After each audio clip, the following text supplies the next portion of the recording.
Hello once again from the Aziz podcast. Today we're going to be talking about leading with authenticity, a word we hear a lot about. And coupled with that, the secret to building trust and loyalty. So with me now, Catherine Hamilton and Ian McKechnie, two of our leading coaches at Aziz Corporate. And let's start off with Ian first. Authenticity, we hear this word all the time, Ian.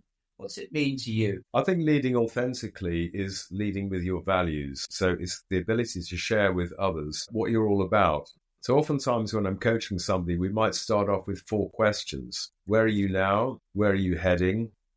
How are you going to get there? And why do you do what you do?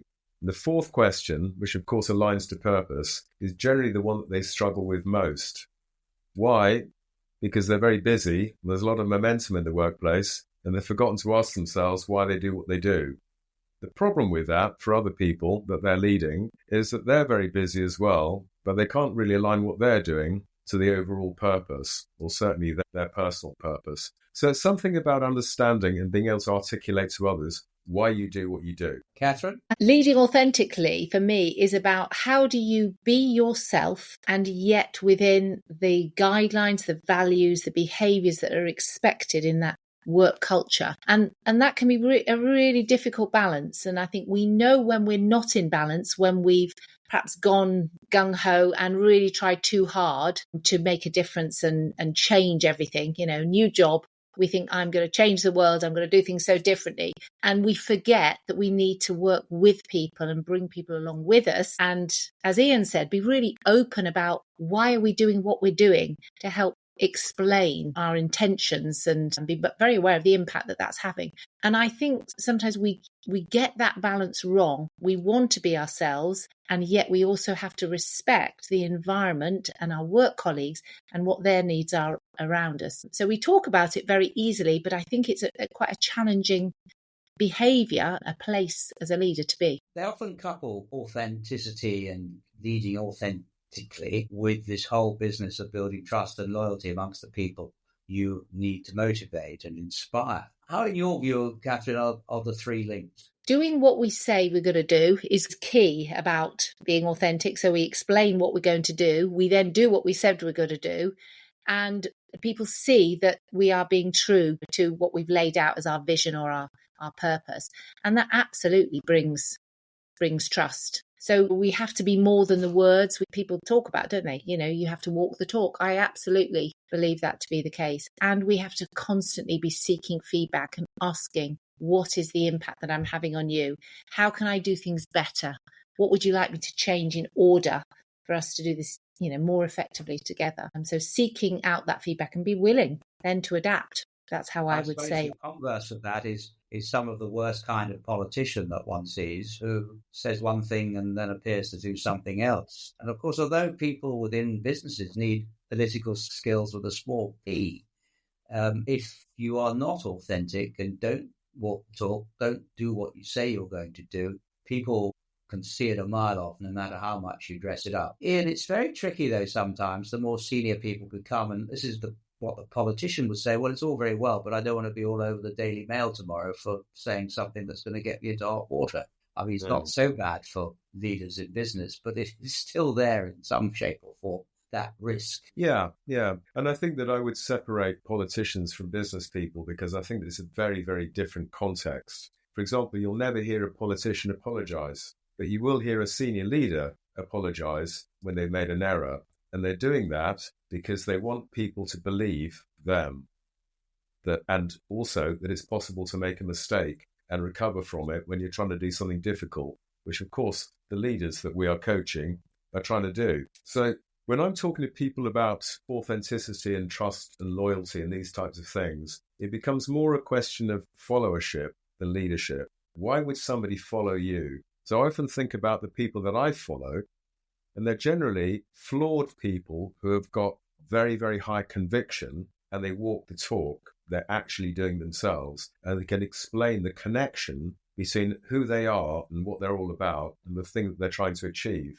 So there's something around conviction and connection. The conviction that comes through their voice, through their body language, through the way that they articulate what they want you to do. Then there's 2 types of connection that I look out for. Connection between the person and the message, and the message in the audience. So really good communicators, really good leaders get those two connections. So if you're in the audience listening, you can see what's in it for you, but you can also see why they're in the game.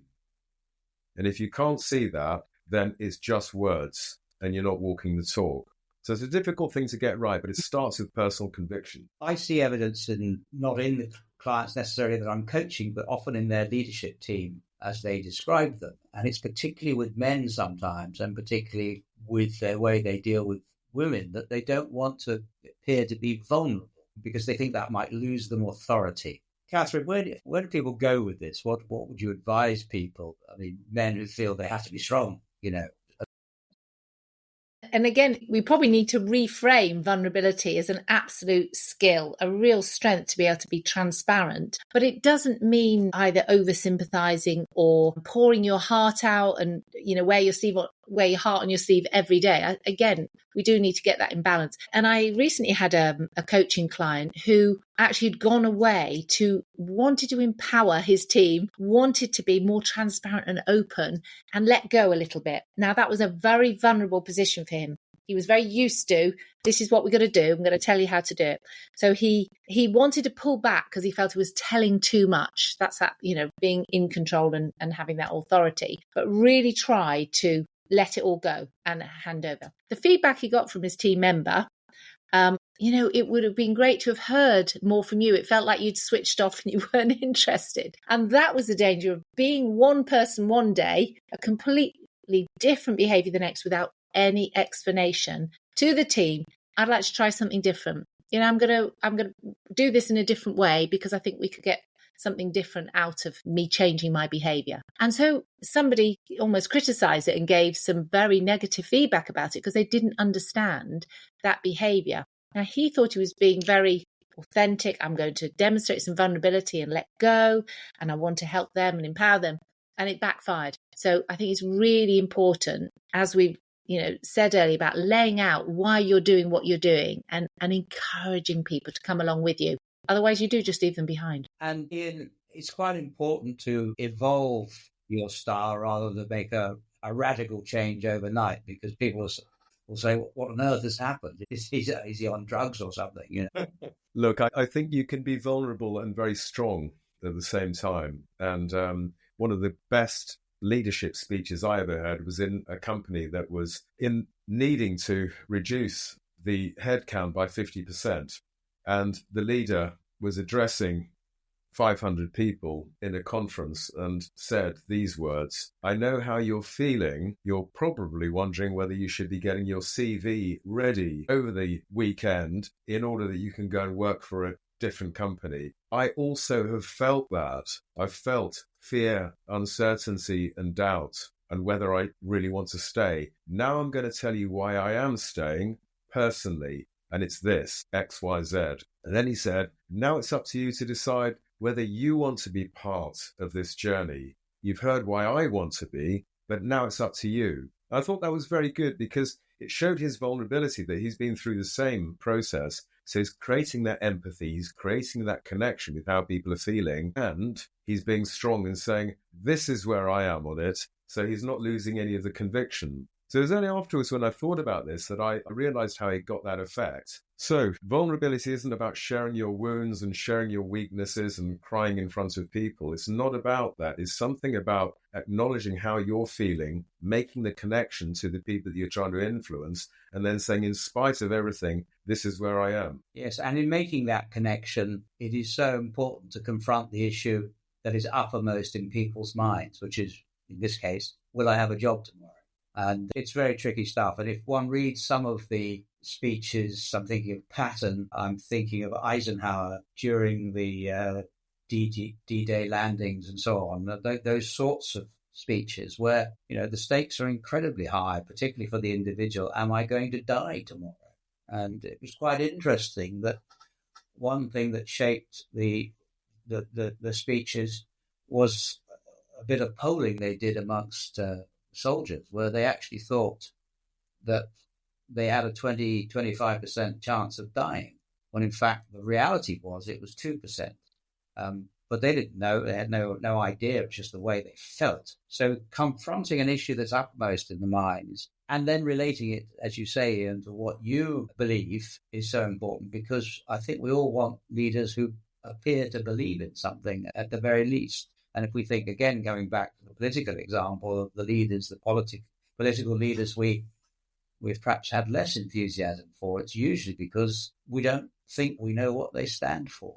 And standing for something is so, so important. Let's talk about this other thing that goes along with authentic leadership, and that's emotional intelligence. Catherine, give us a quick definition of emotional intelligence. For me, emotional intelligence is really knowing yourself. And we've talked about it already. It's very difficult to be authentic or lead authentically if you don't know yourself. And that's the beginning of quite a journey. Great leaders who have a very, very high self-awareness and can talk about how they feel, what's going on for them, how that relates to others, because they're also then become very aware of the impact they're having on others and trying to support them, others, in their development. So I think they're really close link between, if I know myself well, I'm much more likely to come across as authentic and to be human. After all, we like leaders who are human and not have this pretense or trying to be someone they're not. Well, we're coming to the end of our time on this podcast, and we always like to end with some very practical tips for people who want to foster authenticity within themselves, in this case. Some tips about how they might do that and drive also this quest for authenticity throughout the whole organization.